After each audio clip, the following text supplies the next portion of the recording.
गरिब छु भन्यो भने टन्न भात खाना पुगिरहेको छ। धनी छु भन्यो भने सुखको पैसा छैन। टक्क घर गाडी भए पो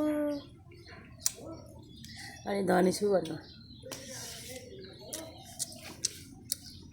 यो घरका आइमाईहरूले किचकिच किचकिच गरे पनि आफ्नै श्रीमानसँग रहेछ हौ।